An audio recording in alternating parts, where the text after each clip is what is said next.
Padre. Ako si Mercolinas sa lungsod sa Maragusan, Cumbal Province. Dako akong pasalamat sa atong kaigsunan sa Seventh-day Adventist nga nagserbisyo nga walay mga kakulangan sa atong mga Kristohanong katilingban para sa kinabuhi nga way katapusan sa lungsod sa Maragusan. Adi ang suod na to higala nga si Pastor Joel Arvias nga walay kaluya sa pagsuroy sa tanang masimbahan aron nagserbisyo sa atong mga kaigsunan nga masakop sa simbahan. Adi nang mabalansi ang material nga butang o hospital nga butang o kauban niya si Erson yang assistant ini sa lungsod sa Maragusan nga dahil salamat sa Erwin sa way kaluya, no? Kay ang tao maluya laman kung nana sa 6 feet below the ground. Kaya ang tanan ang Ginoo naman kanunay kanato, no?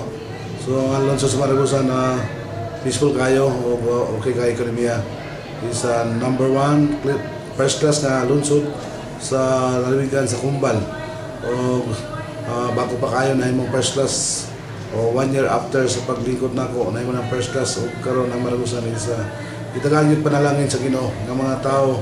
Halos 98% adunay trabaho, 2% lang ang walay trabaho. Siguro sa katampulan na siguro na kay trabaho daghan man trabaho.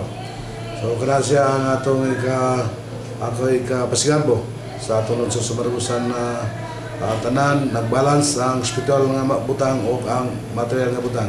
So daghang salamat sa Seventh-day Adventist o timani ani ang atong religious sector.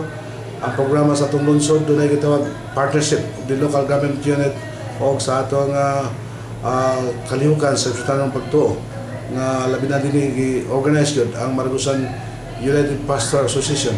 Isa niya na ang membro nato nga pastor ng Seventh-day Adventist. So kamaturan niya na usab nga lungsod sa Maragusan kagahin og luna at bangang sa munisipyo nga tukuran sa mga simbahan.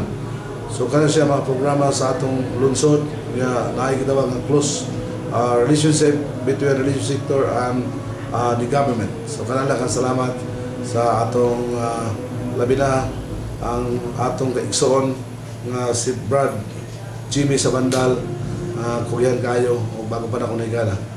So kana lang, dahil salamat ng mabuhay ang atong lungsod sa Maragusan, ingon man sa Seventh-day Adventist.